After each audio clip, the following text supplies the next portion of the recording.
نحمده ونستعينه ونستغفره ونعوذ بالله من شرور أنفسنا ومن سيئات أعمالنا من يهده الله فلا مضل له ومن يضلل فلا هادي له أشهد أن لا إله إلا الله وحده لا شريك له وأشهد أن محمدا عبده ورسوله قال الله تعالى في كتابه الكريم يا أيها الذين آمنوا اتقوا الله حق تقاته ولا تموتن إلا وأنتم مسلمون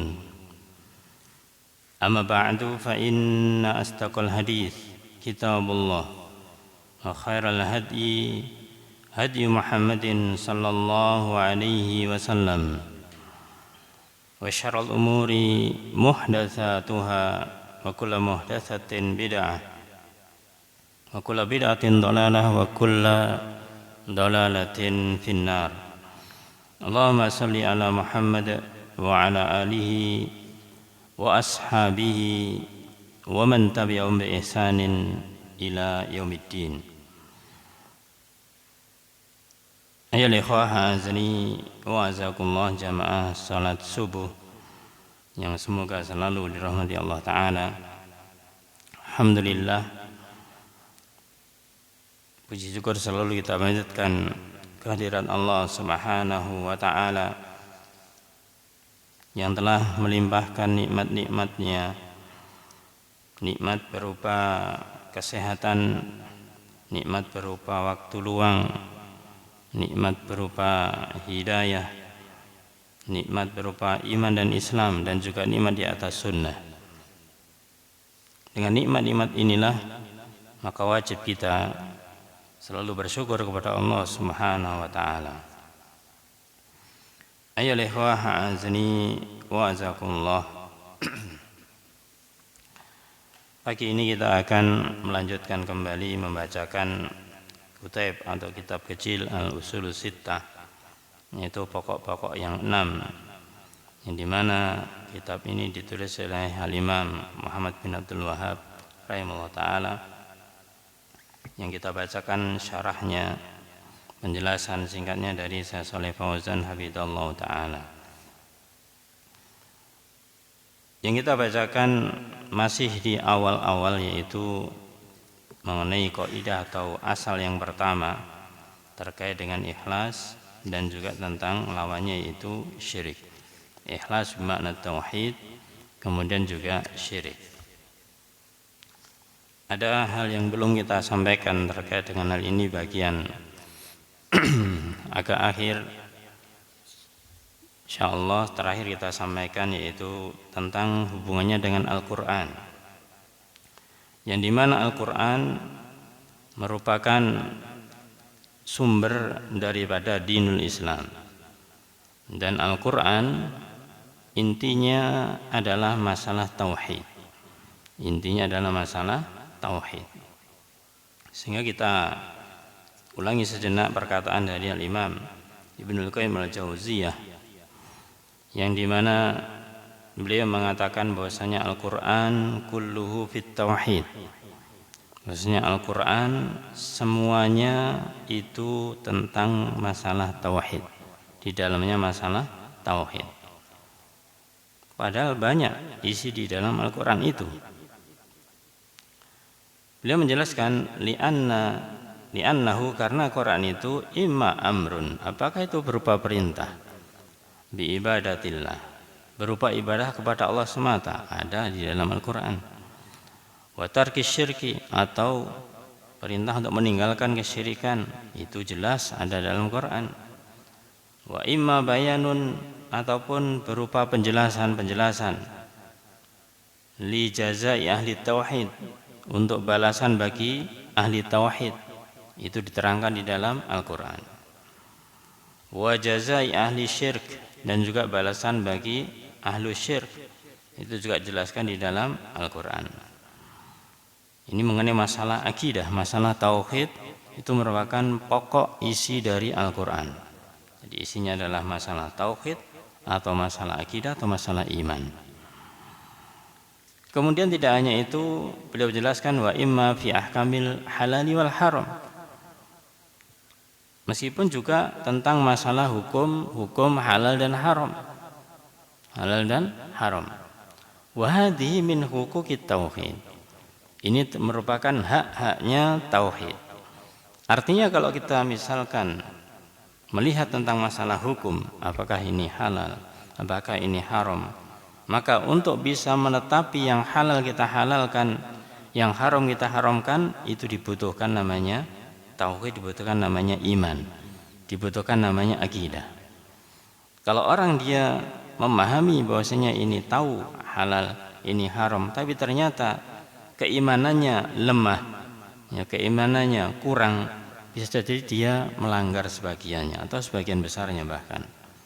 Nah, oleh karena itu maka hendaklah kita pahami, kita beribadah, apakah itu terkait dengan masalah halal haram atau mungkin di dalam masalah ibadah, ini adalah masalah wajib, sunnah, haram dan yang lainnya. Ini adalah tuntutan dari tauhid. Itu haknya tauhid, berarti kewajiban seorang muslim yang beribadah. Ini masalah hukum. Karena dalam Al-Quran secara umum dikatakan ada 3 isi. Yang pertama adalah masalah akidah atau tauhid atau iman, kemudian masalah ahkam, masalah hukum-hukum, yang ketiga masalah kisos, masalah kisah-kisah atau qasas, yaitu kisah-kisah. Ya.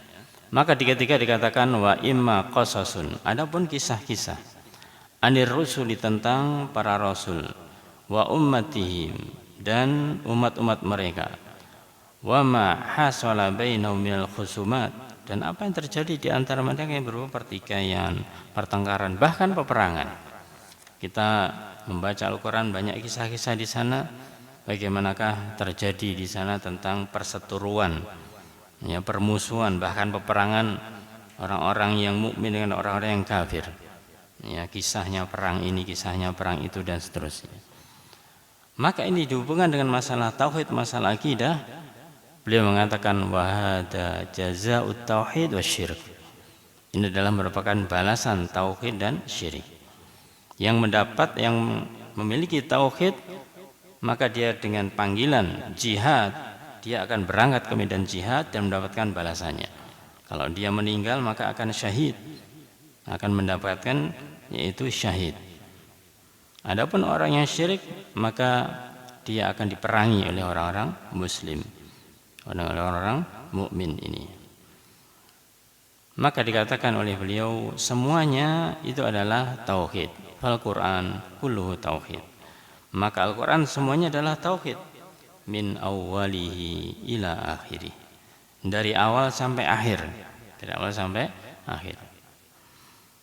Kemudian beliau sebutkan, Syekh Shalih Fauzan mengatakan bahwa mahada, dan bersama dengan hal ini yaqra'una hadzal Quran, maka kaum muslimin rata-rata mereka itu membaca yang namanya Al-Quran, wa hum muqimuna ala syirk al-akbar. Namun sangat disayangkan bahwasanya mereka juga mengamalkan kesyirikan, bahkan syirik besar. Mereka mengatakan yaqulun la ilaha illallah.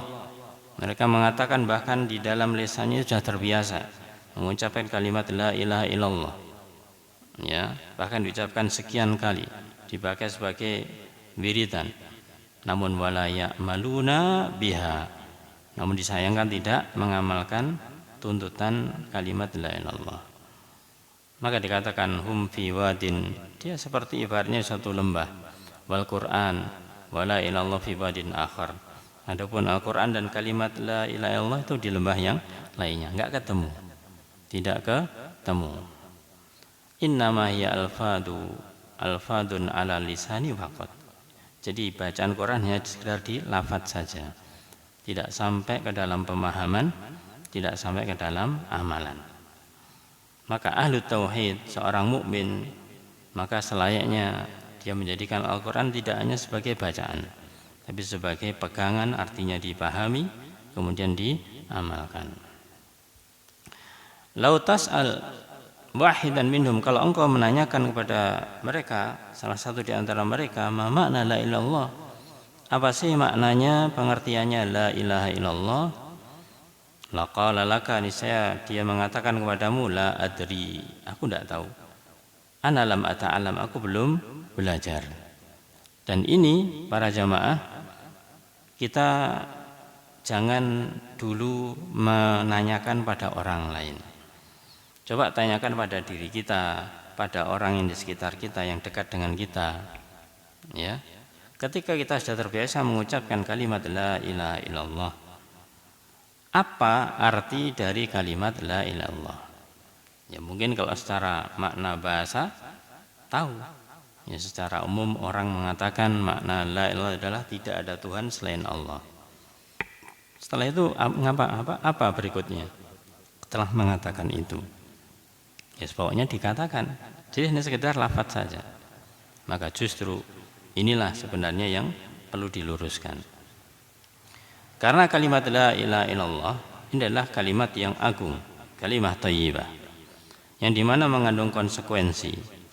Barang siapa mengucapkan kalimat la ilaha illallah, maka dia harus meninggalkan seluruh peribadahan yang diibadahi oleh manusia, dan dia harus menetapkan satu yang diibadahi, yaitu Allah Subhanahu wa ta'ala. Maka kalimat la ilaha illallah di dalam penjelasan tentang masalah tauhid disebutkan la ilaha adalah merupakan nafiyun, peniadaan. Ya, peniadaan apa? Tidak ada sesembahan. Artinya tidak ada sesembahan yang hak, la ma'buda bihaqqin. Tidak ada sesembahan yang benar. Ya, tidak ada sesembahan yang benar, walaupun banyak sesembahan itu banyak. Ya, masing-masing agama mereka punya sesembahan, kepercayaan punya sesembahan, tapi tidak ada yang benar, penafian. Illallah, kecuali Allah, ini penisbatan, penetapan, yaitu ditetapkan. Hanya Allah lah yang benar untuk zat yang diibadahi. Ini pengertian secara ringkas. Sehingga kalimat la ilallah, makna arti yang benar, tidak ada sembahan yang hak, tidak ada sembahan yang benar, yang berhak untuk diibadahi kecuali Allah Subhanahu wa ta'ala. Fanaqulu lahu, maka kita katakan kepadanya yang mengatakan tidak tahu artinya la ilallah, idzan anta taqul, kalau begitu kamu mengatakan la ilallah wa lam ta'lam, dan kamu tidak tahu apa maknanya, hal hadza yaliqu bil muslim, maka pantas ini disebut sebagai seorang muslim mengatakan la ilaha illallah tapi tidak tahu, tidak paham maknanya. Ayyuhal ikhwah azani wa azakumullah. Kemudian beliau mengatakan taqulu kalaman la ta'rifu makna wa la tahtammu bihi. Kamu mengatakan suatu perkataan yang ternyata kamu tidak tahu maknanya dan tidak punya perhatian terhadap makna tersebut.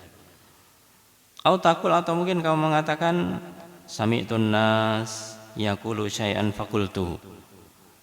Aku mendengar manusia mengatakan ini, mereka mengatakan sesuatu, fakultu, aku kemudian juga ikut-ikutan mengatakannya.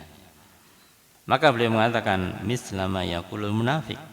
Ini ibaratnya seperti orang munafik ketika orang munafik ditanya fil qabr.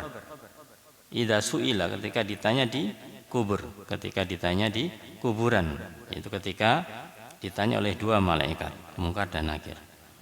Maka orang munafik atau orang kafir, mereka ketika ditanya yang terkait dengan hal ini, ya, maka mereka menjawab sami'tun nas yaquluna syai'un faqultuhu. Maka aku mendengar manusia mengatakan ini, maka aku mengatakan hal itu. Jadi artinya ikut-ikutan saja, tidak memahami apa yang dikatakan manusia yang lainnya. Mujarradun muhaka, hanya sekedar mengikuti saja. Nah, kita jangan sampai demikian para jamaah. Bahwasanya ketika kita mengatakan kalimah la ilaha illallah, maka harus kita pelajari tentang makna kalimat ini. Kama qala ta'ala, sebagaimana Allah berfirman dalam surat Al-Baqarah ayat 171. Wa matsalul ladzina kafaru, dan permisalan orang-orang yang kafir, orang-orang yang kufur. Kamatsalil ladzi yan'iku bima la yasma', itu seperti orang yang, yaitu seorang penggembala di sini maksudnya, Itu yang mereka teriak kepada binatang gembalaannya yang la yasma, yang tidak mendengar. Illa, kecuali doaan wa nidaan, itu hanya sekedar seruan dan panggilan-panggilan saja. Ini digambarkan Allah Ta'ala ketika ada seorang penggembala kemudian menggembala binatangnya, maka penggembala itu ketika dipanggil, diseru, mungkin dia ngikut. Tapi apakah ngikutnya ini karena paham atau hanya karena seruan? Karena mendengarkan seruan. Karena buktinya, kalau kita ibaratnya punya hewan peliharaan begitu ya, kita ketika memanggil hewan peliharaan kita, hewan itu langsung datang karena sudah biasa. Tapi coba orang lain ketika memanggilnya, mungkin nggak direken bahasanya, nggak digubris, dia juga ngerti, akhirnya itu mendengar. Tapi tidak mau mengikutinya karena suaranya lain. Dia taunya ini bukan suara yang biasanya, kasarannya demikian. Ya, maka kalau yang sudah biasa didengarkan dia ikut. Nah, ini menunjukkan bahwasanya tidak ngerti isinya, tapi hanya mendengar saja. Hanya mendengar saja. Illa doaan wa nida. Bahkan dikatakan oleh Allah, summun bukmun umyun fahum la ya'qilun. Ya, mereka tuli, mereka itu kemudian bisu, mereka buta, dan mereka tidak memiliki akal. Ya, na'udzubillah. Maka di sini beliau menjelaskan syabbahahumullah bil bahaim. Allah mengumpamakan, menyerupakan mereka orang-orang kafir itu dengan binatang ternak. Allati tasma'u sautar ra'i, yang dia mendengar suara penggembala. Mendengar tapi bukan berarti memahami. Ya, mendengar karena ada suara yang sering diucapkannya, tapi belum tentu memahami. Wa tasma'ul khudda, dan juga mendengar suara dari sama. Khudda itu ar-ra'i, itu penggembala. Wa tamshi ala sautir ra'i, dan bahaim ini, binatang ternak ini, dia jalan bukan karena memahami disuruh penggembala untuk begini dan begitu. Ya, karena mendengarkan suara penggembala itu. Wa yalatafham makna, dan dia tidak memahami maknanya. Maka ini ibarat yang disebutkan oleh beliau para jamaah.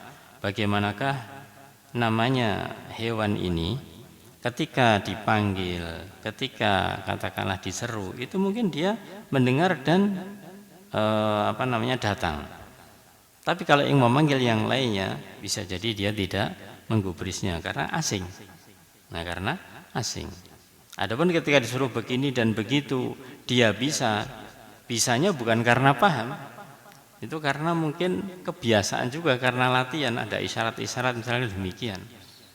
Ya, tidakkah kita tahu bahasanya sepandai-pandai hewan itu memiliki kepandaian, itu butuh yang namanya apa? Latihan. Ya, bukan hewannya duduk diberi penjelasan, diberi nasihat, misalkan kemudian jalan sendiri, ya nggak pernah ada kan gitu. Ayo ikhwah azani wasallam.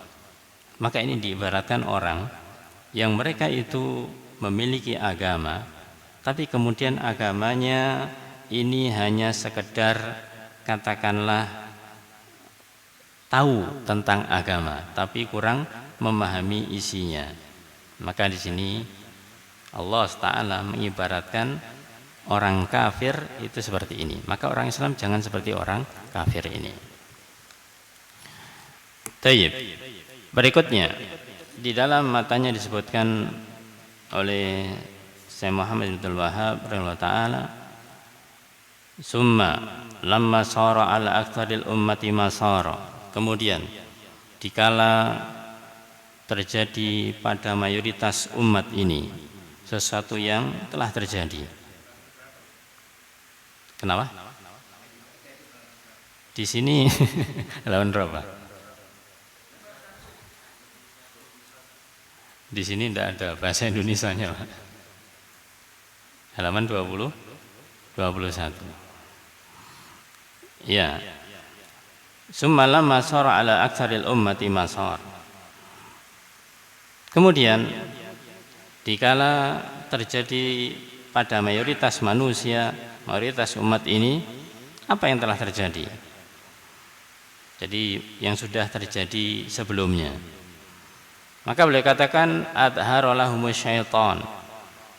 Maka setan menampakkan kepada mereka, kepada umat-umat sebelumnya, tentang al-ikhlas, menampakkan ikhlas fi suratin, dalam suatu gambaran. Ikhlas itu digambarkan dalam bentuk tanakkusis sholihin wa taksiri fi hukukihim, yaitu dengan cara meremehkan orang soleh dan juga meremehkan hak-hak mereka. Meremehkan orang soleh dan meremehkan hak-hak mereka. Sebaliknya, wa adhara lahumus syirk billah, dan setan menampakkan kepada mereka umat terdahulu kesyirikan kepada Allah fi surati mahabbatis salihin, dalam bentuk, dalam wujud cinta kepada orang saleh, wa atsba'ihim, dan yang mengikuti mereka. Apa penjelasannya? Syekh Shalih Fauzan hafizahullah ta'ala menjelaskan, idza qila lahum, jika dikatakan kepada mereka, itu orang-orang kafir, orang-orang musyrik, la tada'ul makhluqin, janganlah kalian berdoa menyeru kepada makhluk. Janganlah meminta, berdoa menyeru kepada makhluk. Wala tastaghitsu bihim, dan jangan kalian meminta pertolongan, minta keselamatan kepada mereka. Ud'ullah, berdoalah kalian kepada Allah saja. Wastaghitsu billah, dan minta tolonglah hanya kepada Allah, minta keselamatan hanya kepada Allah saja. Was'alullah, dan mohonlah hanya kepada Allah Ta'ala. Wa tawajjahu ilallah, dan arahkanlah kepada Allah Subhanahu wa Ta'ala, mengarahkan permintaan hanya kepada Allah. La tatawajjahu ilal kubur wal amwat, jangan kamu arahkan permintaan itu kepada kuburan dan kepada orang yang sudah mati. Ketika mereka diseru dengan seruan demikian, apa yang mereka katakan? Setan di sini menggambarkan kepada orang-orang yang mereka itu terpengaruh oleh tipu dayanya. Mereka mengaku, bisa jadi mengaku muslim, ya, pada hakikatnya, tapi mereka sebenarnya tidak benar di dalam keimanannya, dalam keislamannya, karena mengikuti syaitan.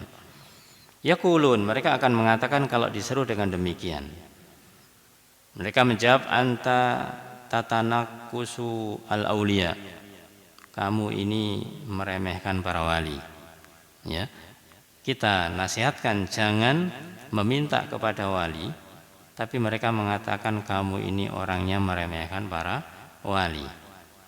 Haulail auliya, para wali-wali itu, qadruhum indana, kedudukan mereka di sisi kami, an-nujillahum, untuk kami agungkan, wa nahtarimahum, dan kami hormati, wa nahtifa bi asma'ihim, dan kita panggil nama-namanya.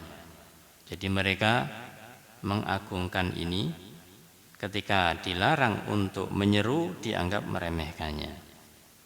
Hada qadrum, inilah kedudukan mereka. Fa anta tatanakkusuhum, sedangkan engkau meremehkan mereka, wala ta'tarifu bi fadlihim, dan engkau tidak mengetahui keutamaan mereka, keutamaan para wali ini. Hakada, maka saya mengatakan, inilah yaquluna, yang mereka katakan, li du'atit tauhid, bagi para dai-dai tauhid. Du'atut tauhid, para dai-dai tauhid menyeru jangan manusia ini menyeru kepada selain Allah, jangan berdoa kepada selain Allah Ta'ala, walaupun kepada orang yang soleh, walaupun kepada para wali, jangan berdoa kepada mereka. Kalau mendoakan mereka, ya, ingat, berdoa dengan mendoakan berbeda. Kalau mendoakan mereka, kalau mendoakan berarti ya doanya kepada Allah, ya, untuk mereka, maka ini boleh, karena kita berdoa kepada Allah Ta'ala. Tapi kalau berdoa kepada mereka berarti doanya kepada orang soleh ini yang dilarang, karena tidak kepada Allah. Maka beliau mengatakan, inilah yang dikatakan oleh mereka kepada para dai-dai tauhid. Apa jawaban yang kita berikan sebagai seorang muwahhid, seorang yang memiliki tauhid ini? Fanaqulu lahum, maka kita katakan kepada mereka, nahnu nuhibbus salihin. Kita ini bukan benci, kita ini bukan meremehkan, kita ini cinta kepada orang-orang saleh. Ya, kita ini cinta kepada mereka. Salah kalau kita tidak mencintai orang-orang yang saleh, karena al ulama'u warathatul anbiya. Para ulama, orang saleh adalah pewaris para nabi, maka wajib kita juga mencintainya. Ya. Wa nuhibbu auliya Allah, dan kita cinta kepada wali-walinya Allah, kepada wali-walinya Allah. Maka di dalam pembahasan tentang wali ini, Syekhul Islam itu mengatakan ada dua macam wali. Yang pertama adalah waliullah, yang kedua waliyus syaitan. Ya, ada walinya Allah, ada walinya syaitan. Maka kita mencintai wali-walinya Allah dan kita tidak ingin mencintai wali-walinya syaitan. Tadi di awal dikatakan setan ini menggambarkan, ya, menggoda manusia, seorang yang dia itu sebenarnya secara hakikat bukan wali digambarkan seperti wali, padahal bukan. Ya. Maka kalau memang dia itu waliullah, memang benar wali Allah, kita cinta, ya, kita mencintainya. Wa nuwallihim, dan kita juga menganggap mereka itu wali. Ya, kita mengatakan bahwasanya mereka adalah orang yang saleh. Wa nujilluhum wa nahtarimuhum, dan kita itu mengagungkan mereka dan kita menghormati mereka. Ya. Tapi catatannya ini, walakin, akan tetapi ketika kita mencintai para wali, ya, kita mencintai orang saleh, la nu'tihim syai'an min haqqir rabbi subhanahu wa ta'ala, tapi kita tidak memberikan sedikit pun yang itu merupakan haknya Allah subhanahu wa ta'ala. Maksudnya kalau itu menjadi haknya Allah subhanahu wa ta'ala, maka jangan kemudian diberikan kepada selain Allah. Artinya apa? Ya, kalau bahasa kita itu miliknya Allah, kemudian kita arahkan kepada selain Allah, berarti ya kita melanggar. Ya, kita melanggar haknya Allah Ta'ala ini. Maka beliau mengatakan kita tidak memberikan satu pun yang merupakan haknya Allah. Ya, contoh yang paling mudah adalah misalkan seorang wali ini, ada orang yang berdoa kepadanya, misalkan ya siapa begitu, kemudian berilah kami ini, selamatkan kami dari ini. Padahal yang berhak mengabulkan doa, berhak mengabulkan permintaan adalah Allah, bukan selain Allah. Maka ketika itu diarahkan kepada selain Allah, berarti dia telah mengambil haknya Allah subhanahu wa ta'ala. Maka kita tidak demikian. Wala nu'tihim syai'an minal ibadah, dan kita tidak memberikan kepada orang saleh ini bentuk peribadahan kepada mereka, tidak mengibadahi mereka. Mereka juga ibadah kepada Allah, kita juga ibadah kepada Allah. Maka kalau kita ibadah kepada orang soleh, ya berarti salah arah. Ya, bahasa kasarnya demikian. Kita diperintahkan ibadah kepada Allah, kok ibadahnya kepada orang soleh, ya salah arah begitu. Wala nuti'uhum wala nu'tihim syai'an minal ibadah. Li'annaha laysat haqqan lahum, karena tidak ada hak bagi mereka, bagi orang soleh ini. Dan orang soleh pun kalau benar-benar aulia Allah, orang soleh, dia justru akan menyampaikan kepada umatnya, jangan sampai mereka itu diibadahi, jangan mereka sampai itu diibadahi. Wahum la yardawna biha, dan mereka tidak ridho dengan hal itu. Ya, sebagai contoh misalkan, jangankan orang soleh, Nabi Isa, ya Nabi Isa, ketika nanti Allah Subhanahu wa ta'ala menurunkan di hari atau menjelang ketika tanda-tanda kiamat besar itu muncul, maka Nabi Isa itu ketika turun di antara yang dilakukan apa? Yaitu Nabi Isa akan menghancurkan salib-salib yang ada di muka bumi ini. Ini menunjukkan apa? Menunjukkan bahwasanya tidak ridho dengan yang dilakukan oleh orang-orang Nasara yang mereka menganggap Isa sebagai Tuhan. Sebagai Tuhan tidak ridho. Maka dari itu inilah orang soleh juga demikian. Wala yardauna, dan mereka juga tidak ridho bi annahum yud'auna, mereka dimintai atau mereka dijadikan tempat berdoa ma'allah, bersama Allah Subhanahu wa taala. Minta kepada Allah iya, minta kepada selain Allah juga iya. Ini namanya syirik itu di sini. Ya, namanya syirik adalah dia minta kepada Allah di satu sisi, juga minta kepada selain Allah di sisi yang lainnya. Namanya syirik, sekutu. Menjadikan sekutu. Wa yustaghasu bihim fi syada'id, dan minta pertolongan kepada mereka ketika di kondisi yang genting. Kondisi yang genting. Maka ini semuanya adalah tidak dibolehkan. Maka beliau mengatakan di sini, ketika kita mengatakan jangan minta tolong kepada orang soleh, jangan berdoa kepada orang soleh, ini bukan berarti kemudian kita tidak cinta. Kita kemudian meremehkan, tidak. Justru kita menempatkan pada tempatnya. Ya, menempatkan pada tempatnya. Namun disebutkan berikutnya, setan menampakkan kepada orang-orang musyrikun tentang kesyirikan kepada Allah dalam bentuk cinta. Jadi kalau kita cinta kepada orang saleh, kita tempatkan pada tempatnya. Maka bagaimanakah orang-orang yang mereka itu orang musyrikun atau orang kafir mencintai, mereka mencintai orang soleh ini menurut anggapan mereka.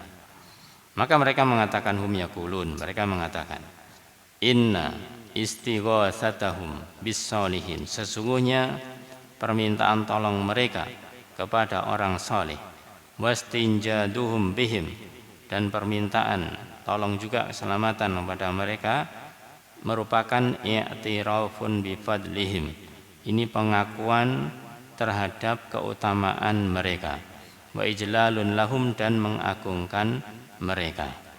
Jadi ini perkataan orang-orang musyrikun yang mereka ketika meminta tolong kepada orang saleh, ya, maka itu adalah dianggap sebagai pengakuan terhadap keutamaan orang saleh dan juga mengagungkan mereka. Wa hadza ma zayyana lahum syaitan, maka beliau katakan inilah, ya, maka inilah sesuatu yang setan hiasi. Setan hiasi demikian. Jadi dengan minta tolong kepada orang soleh seakan-akan mencintai mereka, mendudukkan mereka di tempat yang tinggi, ya. Padahal adalah berlebihan.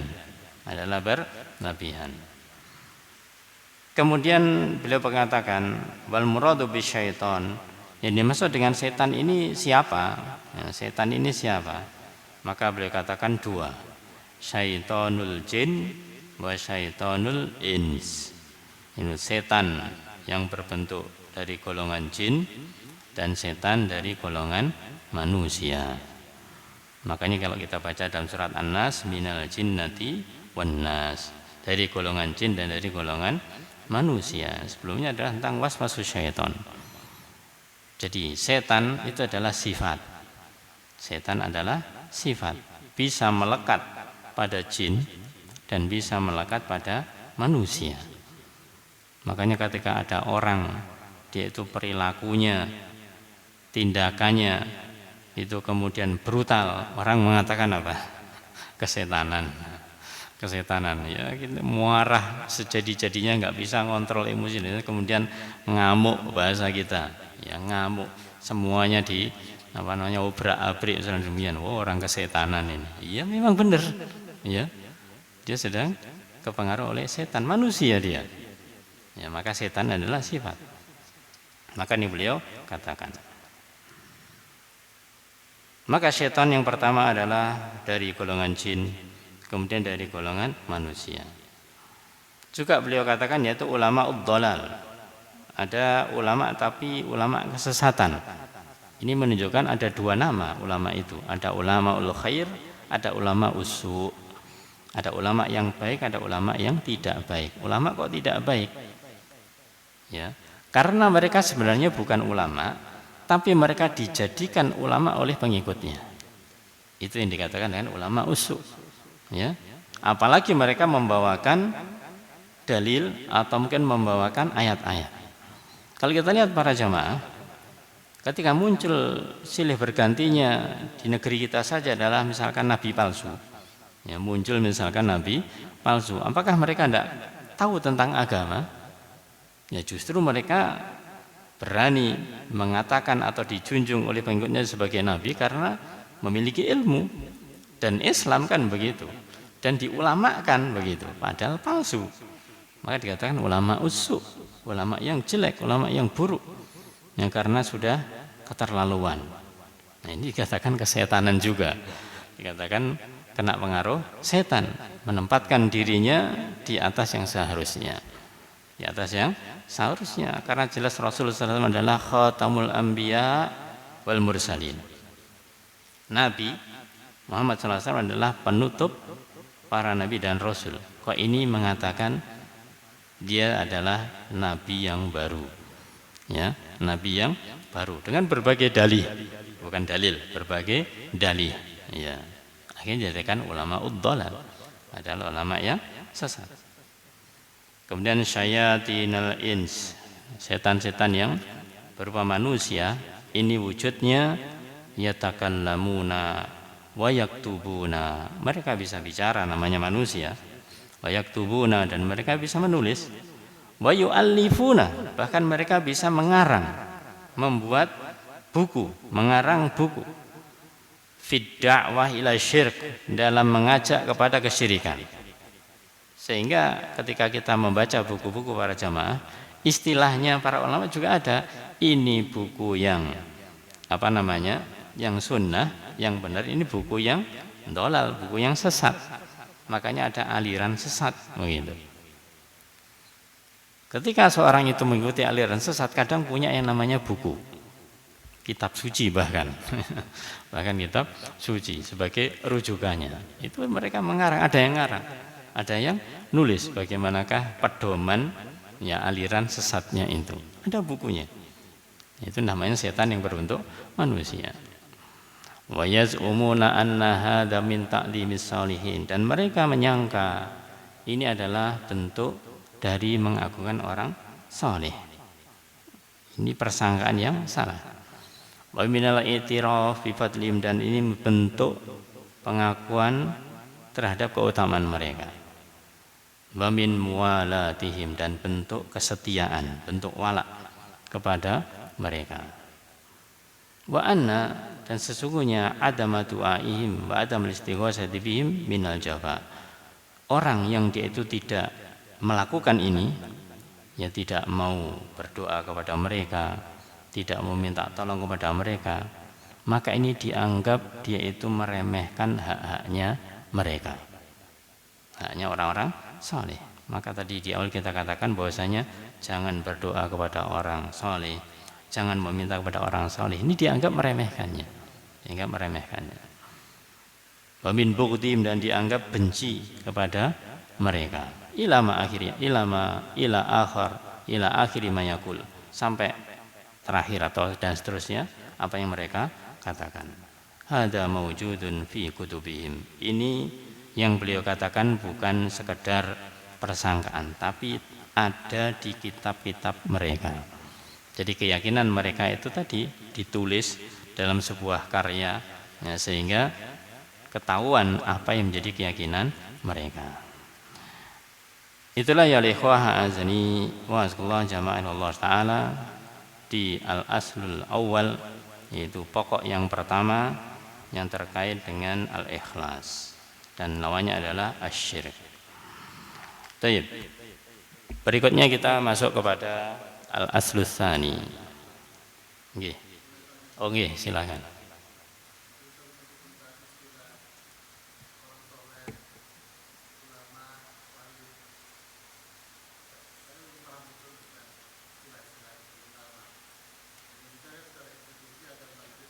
Oh ya.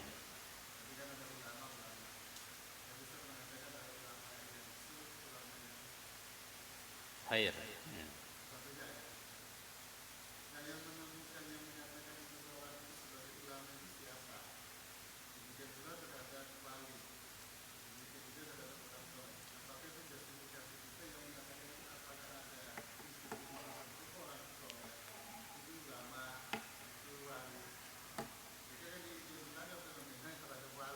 Nah,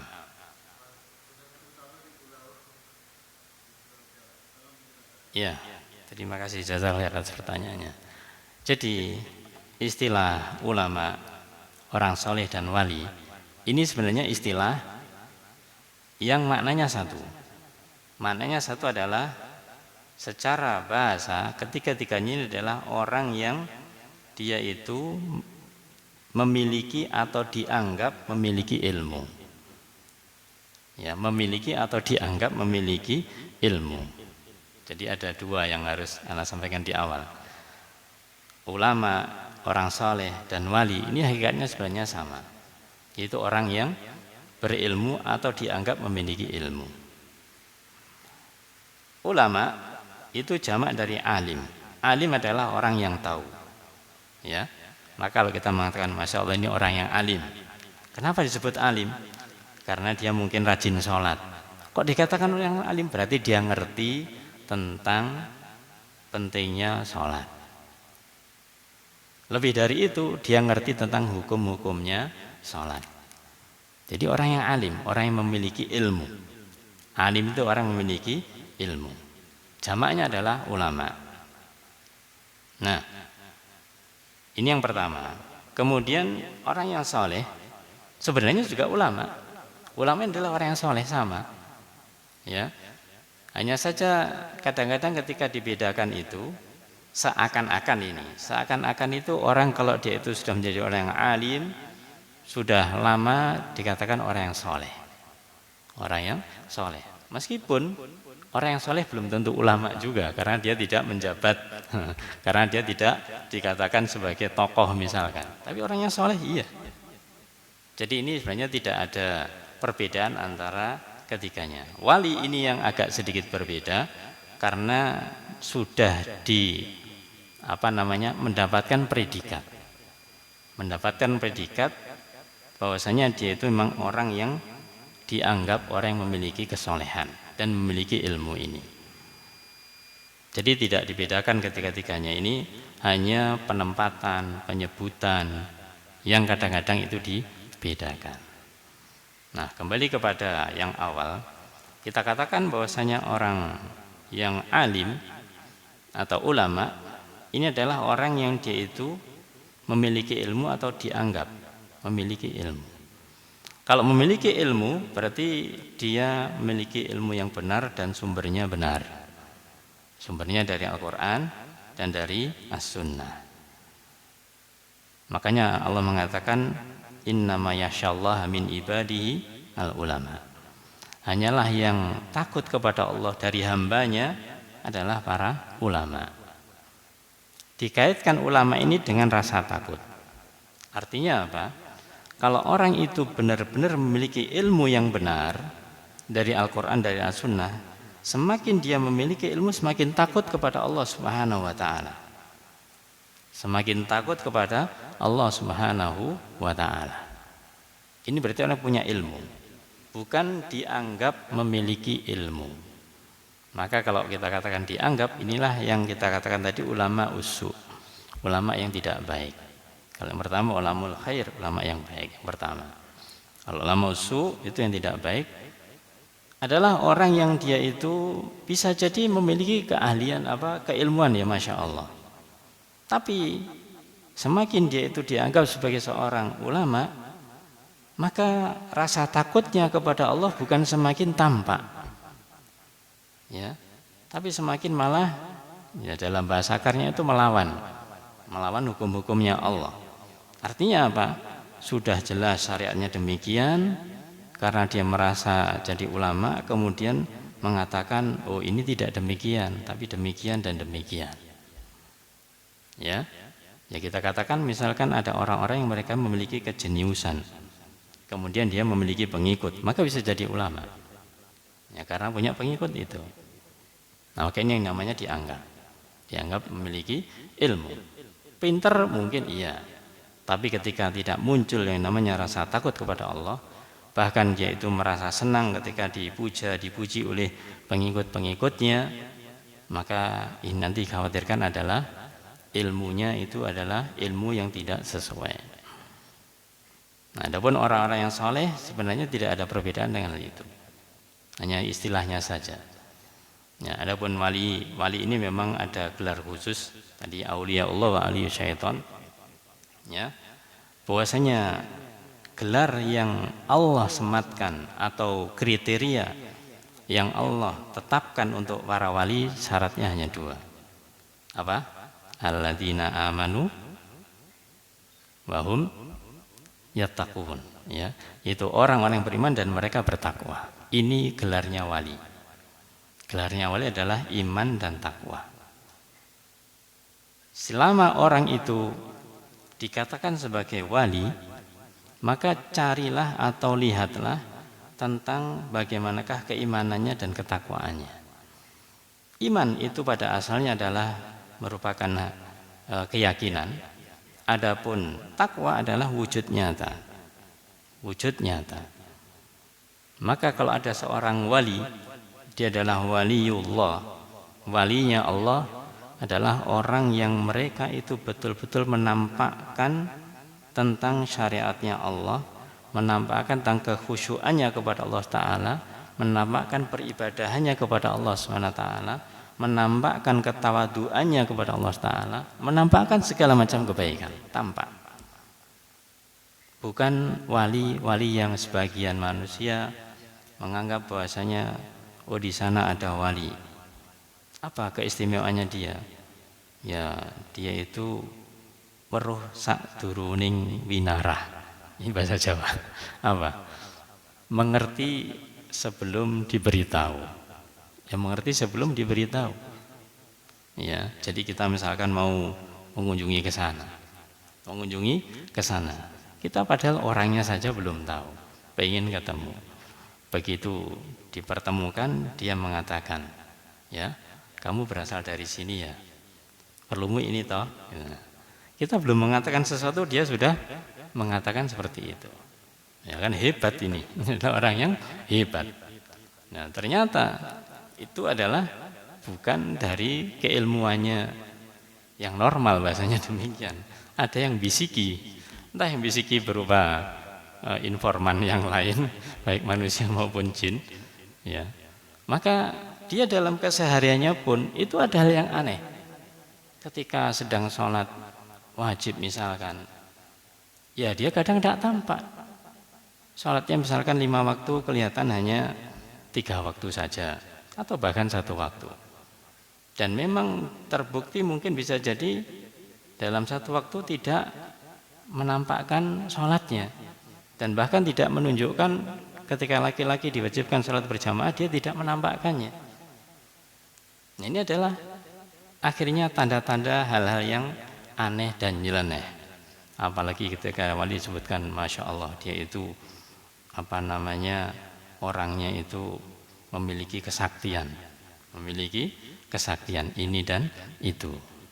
Ya, misalkan dia itu bisa berjalan cepat, melayang, bahasanya melayang, ya, jalan di atas air misalkan.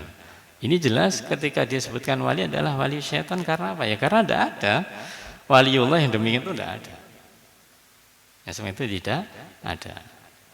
Maka dari itu para jamaah, disinilah kita itu memang penting untuk memahami intinya bahwasanya orang yang alim, ulama, atau orang yang saleh atau wali itu adalah orang yang beriman dan bertakwa. Dan yang bisa kita lihat adalah praktek kesehariannya, apakah dia itu menampakkan praktek-praktek ibadah yang seharusnya ditampakkan ataukah tidak.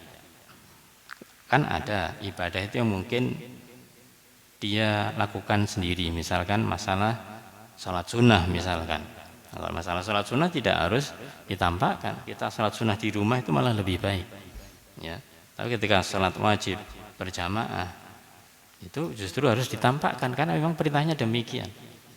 Jadi amalan-amalan yang bahasanya syiar ya harus kita wujudkan seperti itu. Adapun amalan-amalan sifatnya pribadi ya kita lakukan secara pribadi, menempatkan pada tempatnya. Jangan dibalik. Amalan syiar, salat berjamaah kita malah justru di rumah saja. Ya. Kemudian ketika ada katakanlah satu kegiatan yang sebenarnya tidak ada perintah itu kemudian kita bersemangat untuk mengadakannya. Nah, ini malah kebalik, malah terbalik. Jadi itu Pak, intinya sebenarnya 3 hal ini istilah saja, walaupun tidak ada tingkatan yang secara jelas begitu. Hanya saja penyebutan ulama adalah orang soleh. Orang soleh itu juga ulama. Ya, adapun wali memang kadang disebut sebagai yang lebih tinggi daripada orang soleh ataupun ulama ini. Ya, adapun ketika di negeri kita memang ada istilah majelis ulama, ya memang di Arab pun juga demikian ada begitu. Jadi memang kumpulan orang yang berilmu. Tapi kembali tadi itu ilmunya adalah ilmu yang berdasarkan Al-Quran dan As-Sunnah. Ya, Al-Quran dan As-Sunnah. Makanya kalau kita mungkin membaca fatwa-fatwa yang ada, itu kan panjang.